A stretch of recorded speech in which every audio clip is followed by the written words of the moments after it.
नमस्कार मित्रांनो, स्वागत आहे आपल्या सर्वांचं आपल्या चॅनल महाकरियर मंचमध्ये. आज आम्ही तुमच्यासाठी सहकारी बँकेच्या परीक्षेत विचारले जाणारे गणित आणि तर्कशक्ती संबंधित महत्त्वाचे प्रश्न घेऊन आलेलो आहे.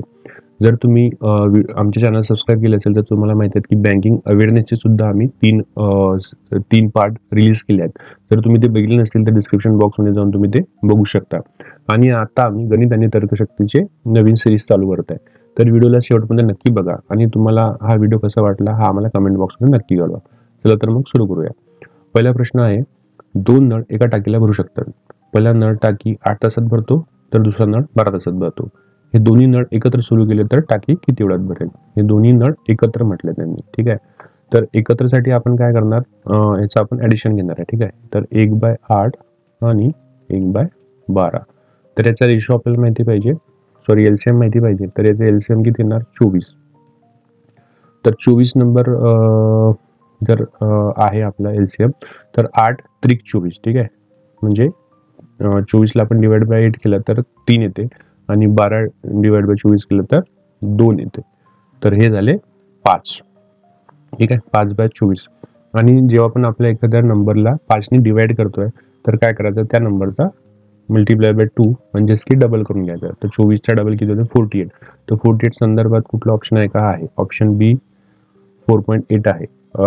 झिरोचं काही टेन्शन नाही घ्यायचं, झिरो मागे पुढे होत राहतात. तर फक्त आकडे बघायचे ऑप्शन्समध्ये. तर 48 नावाचं ऑप्शन आहे का? आहे. तर option B is the correct answer. याचं स्पष्टीकरण सुद्धा आम्ही दिलं, तर ते तुम्ही व्हिडिओला पॉज करून बघू शकता. नेक्स्ट क्वेश्चन, दोन्ही संख्याचा गुणाकार 216 आहे आणि त्याचा उच्चतम सामान्य गुणक म्हणजेच की SCF 6 आहे. या दोन संख्याचा लघुत्तम सामान्य गुणक काय असेल म्हणजेच की एलसीएम काय? तर याचा फॉर्म्युला आपल्याला माहिती आहे की SCF into LCM into equals to product of number. त्यांची प्रोडक्ट असते. तर प्रोडक्ट किती आहे? 216 आहे आणि एससीएफ 6 आहे.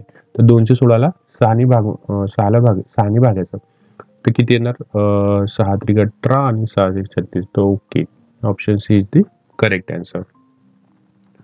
नेक्स्ट क्वेश्चन, 75% सूट असलेल्या वस्तूची अंतिम किंमत 450 रुपये आहे. मूळ किंमत काय असेल? तर असे क्वेश्चन्स आले ना तर थोडा विचार करायचा की 75% सूट दिली आहे म्हणजेच की आता किती उरलाय? 25% उरलाय. तर 25%ची किंमत किती आहे? 450 रुपये. ठीक आहे. आणि 25 हा रेशोमध्ये जर आपण कन्वर्ट केला तर किती होतो? 1/4 होतो. ठीक आहे. 1/4 आणि 4ने याला फक्त मल्टिप्लाय करायचं आहे. तर 4ने जर मल्टिप्लाय केलं तर 4चा तर आपला मल्टिप्लिकेशन येणार नाही, पण आपण 2ने करू शकतो. 45 इंटू 2 झाले 90 अधिक 45 इंटू 2 90. 90 आणि 90 180. तर याचं अचूक उत्तर राहील ऑप्शन ए 1800 रुपये. ए, बी आणि सी यांच्या वयोमानाने अनुक्रमे 12, 15 आणि 18 वर्ष आहेत. एचं वय बीच्या वयाच्या किती टक्के असेल? एचं वय विचारलंय, बीच्या वयाच्या किती टक्के असेल? तर पहिले त्या रेशो काढून घ्यायचा. तर याचा रेशो काय येणार? 4, 5 आणि 6. 4:5:6. आता आपल्याला ए आणि बीचं विचारलंय. ठीक आहे. तर 4 इंटू 5 म्हणजे 4:5 इंटू 100 करायचा, कारण की आपल्याला पर्सेंटेज विचारलाय. तर 5 दुनी 10 आणि 4 दुनी 8. तर ऑप्शन सी हा करेक्ट आन्सर आहे. प्रश्न नंबर 5वा, 80च्या 20% किती आहे? असा क्वेश्चन आला तर डायरेक्टली काहीच नाही करायचं, मल्टिप्लिकेशन करून टाकायचं. 8 इंटू 2 16. तर याचं अचूक उत्तर असेल 16.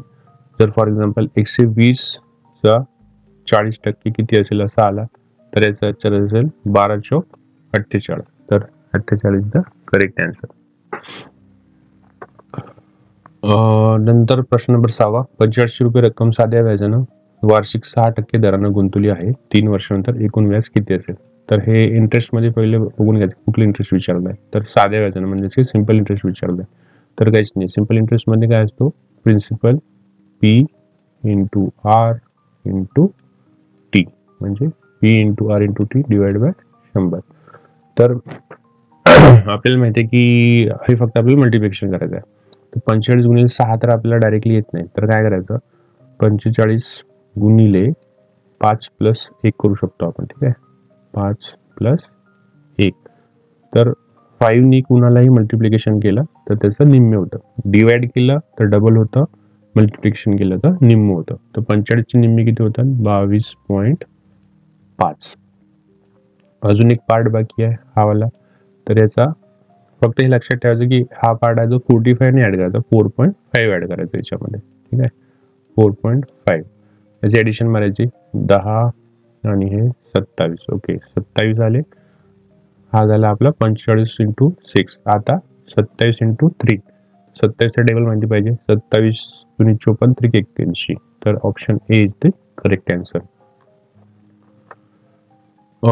ए आणि बी चे वयाचे प्रमाण 4:5 आहे आणि ए चं वय 24 वर्ष आहे. तर बी चं वय किती असेल? तर सिंपल आहे. ए चं वय 24 दिलंय, तर 4 चं आहे तो कितीने भागतो? 24 ला 6 ने भागतो, ठीक आहे. तर 6 भेटला, तर 6 × 5 हे 30 होते. तर option B is the correct answer. 5,000 रुपयावर वार्षिक 10% दराने 2 वर्षासाठी वार्षिक चक्रवाढ व्याज किती असेल? आता इथं चक्रवाढ विचारलंय, सिंपल नाही विचारलंय, ठीक आहे. तर पण असा क्वेश्चन आला तर पहिले आधी सिंपलच करून घ्यायचा. तर 5,000 रुपयांनी 10% किती होते? तर 5,000 चे 10% होतात 500 रुपये, ठीक आहे. हे झालं पहिल्या वर्षात. दुसऱ्या वर्षात पुन्हा 500 रुपये. आता या 500चे सुद्धा आपल्याला चक्रवाढ व्याज म्हणून याचं सुद्धा व्याज भेटेल. तर या 500चे किती होणार? आपल्याला 50 रुपये भेटतील 10%. म्हणून टोटल किंमत किती झाली? 1050. तर option B is the correct. जर सिंपल विचारलं असतं तर फक्त 1000 आली असती, पण इथं चक्रवाढ विचारलाय म्हणून 1050 आला. एक ट्रेन 60 किलोमीटर तास, ठीक आहे, 60 किलोमीटर 30 किलोमीटर पर तासाने पूर्ण करते आणि पुढची 60 म्हणजे प्लस 60 किलोमीटर ही 60 किलोमीटर तासाने पूर्ण करते, ठीक आहे. संपूर्ण प्रवासासाठी ट्रेनचा सरासरी वेग म्हणजे एव्हरेज किती असेल? असा क्वेश्चन आला, डायरेक्टली डिवाइड केलं, हे डिस्टन्स भेटलं आपलं, ठीक आहे. हे भेटलं 2, हा भेटलं 1. तर टोटल टाइम किती लागला आपल्याला? 3 तास लागले. आणि डिस्टन्स किती आहे? 60 + 60 120. तर 120 डिवाइड बाय टोटल टाइम किती लागला? 3 तास. तर याचा एव्हरेज किती आला मग? 40. प्रश्न नंबर 10. 15 कामगार 20 दिवसात एक काम पूर्ण करू शकतात, तर तेच काम 25 कामगार किती दिवसात पूर्ण करू शकतील? तर असा क्वेश्चन आला तर आपण असं लिहू शकतो, 15 × 20 = 25 × x. हे सगळं ओरली करायचं आहे, फक्त तुम्हाला कळावं म्हणून मी सांगतोय. तर इथं मल्टिप्लिकेशन आणि डिव्हिडेशन करायचं आहे, ठीक आहे. तर 25 ला आपण 5च्या टेबलने जर घेतलं तर 5 आणि हा गेला 4 ने. सिमिलरली हा 5 याला कापणार 3 ने. तर 3 × 4 12. तर याचं option B is the correct answer. Next आता आपण थोडे रिझनिंगचे क्वेश्चन्स बघू. एका फोटोकडे बोट दाखवून अमित म्हणतो. एका फोटोकडे बोट दाखवून अमित म्हणतो. तर हा अमित आहे आणि हा एका फोटोला बघतोय, ठीक आहे.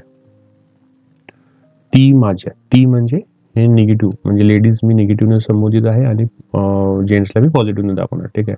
हे जर आपल्याला जेंडर माहित नाही पॉझिटिव्ह का निगेटिव्ह. ती माझ्या वडिलांच्या, आता याचे वडील आहे मीन्स पॉझिटिव्ह. तर फॉर एक्झाम्पल आपण बी घेऊ, ठीक आहे. बी हे पॉझिटिव्ह. एकुलत्या एक मुलाची, आता बी ती माझ्या वडिलांच्या एकुलता एक मुलाची, म्हणजे एकुलता एक म्हणजेच कोण झाला? अमित झाला, ठीक आहे. एकुलता एक मुलाची मुलगी आहे, म्हणजेच की ते कोण आहे? या अमितची मुलगी आहे, ठीक आहे. इथपर्यंत कळलं आपल्याला. नंतर काय विचारलं? फोटोतली मुलगी अमितला कशी संबंधित आहे? ओके, सिंपल आहे. तर अमितची ती मुलगी आहे. जर आपल्याला विचारलं असतं की फोटोतील मुलगी हे अमितच्या वडिलांच्या काय रिलेशन मध्ये येते, तर ते आपण लिहिलं असतं की त्या मुलाचे ते आजोबा आहेत. बट इथं अमितचं रिलेशन विचारलंय, तर option C is the correct answer. Next question आहे, ए हा बी चा भाऊ आहे, ठीक आहे. रिलेशनशिप आल्या तर डायरेक्टली डायग्राम म्हणून चालू करूया, ठीक आहे. ए हा बी चा भाऊ आहे, बी चं जेंडर आपल्याला माहिती नाही सध्या. बी हा सी ची बहीण आहे, ठीक आहे. बी हे सी ची बहीण आहे आणि सी हा डी चा वडील आहे. सी हा डी चा वडील आहे. इथं जनरेशन चेंज झालं. डी चा वडील म्हणजे वरची जनरेशन आहे, म्हणून याला डी ला खाली टाकायचं. जर मुलं विचारले तर खाली टाकायचे, जर आई वडील असले तर वरती गेलो असतो, ठीक आहे. डी चे वडील आहे. डीचं जेंडर आपल्याला सध्या माहित नाही. तर ए डी ला कसं संबंधित आहे? ओके, यांचं रिलेशन विचारलं तर सिंपल आहे. तर ए बी सी काय झाले? भाऊ बहीण झाले, ठीक आहे. तर जर डी चं बी चं रिलेशन असेल तर बी त्याची आत्या होणार आणि ए त्याचा काका होणार. तर आपल्याला ए विचारलाय, तर option A is the correct answer. Next question, एका विशिष्ट कोड भाषेत हेलोला KHOOR असे कोड करण्यात आले आहे, तर वर्ल्डसाठी कोड काय असेल? तर एच ला के सी काय रिलेशन बनतो का बघायचं आहे. तर एक ते पुढे असतात, एक तर मागे असतात. ठीक आहे, एचचे हा पुढेच दिसतोय, तर कितीने पुढे गेलाय? 3 पुढे गेलाय. ठीक आहे, HIJK. नंतर ईला पण कन्फर्म करायचं, ई कितीने गेलाय? FG, तर हा पण 3 गेलाय. आणि पुन्हा एक एल ला पण आपण करूया, LMN. ओके, हा पण 3 पुढे गेलाय, तर 3 सिरीज हे पुढे चालले. तर ठीक आहे, तर डब्ल्यू हा जर 3 पुढे गेला तर काय होणार? WXYZ. तर हा झेड वाले ऑप्शन्स बघून घ्यायचे की ते 2 आहेत म्हणून कन्फर्म करता येणार नाही. नंतर काय?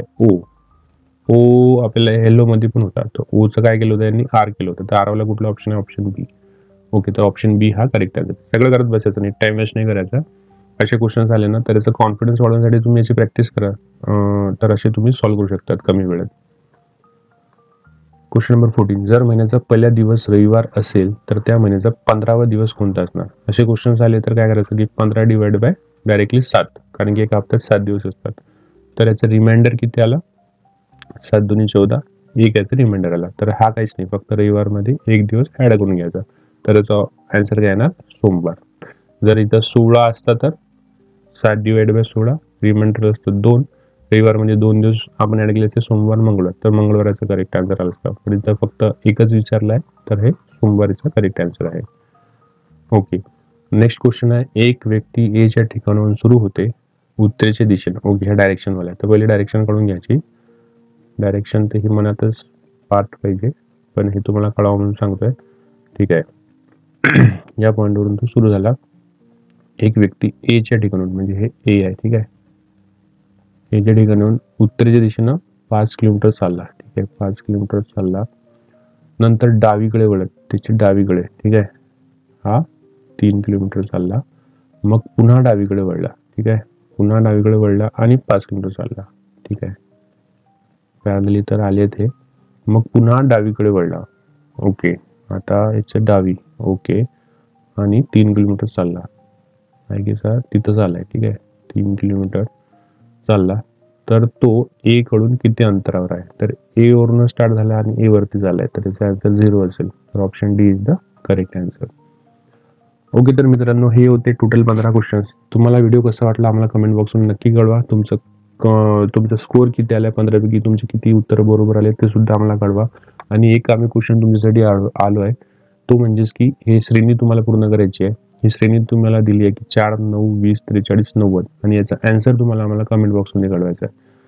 तर मित्रांनो ही होती आपली तर्कशक्ती आणि गणिताची सिरीज. तर तुम्हाला ही सिरीज कशी वाटते हे आम्हाला कमेंट बॉक्समध्ये नक्की कळवा. व्हिडिओला लाईक करा, चॅनलला सबस्क्राईब करा आणि तुमच्या मित्रमंडळीला शेअर करा. धन्यवाद.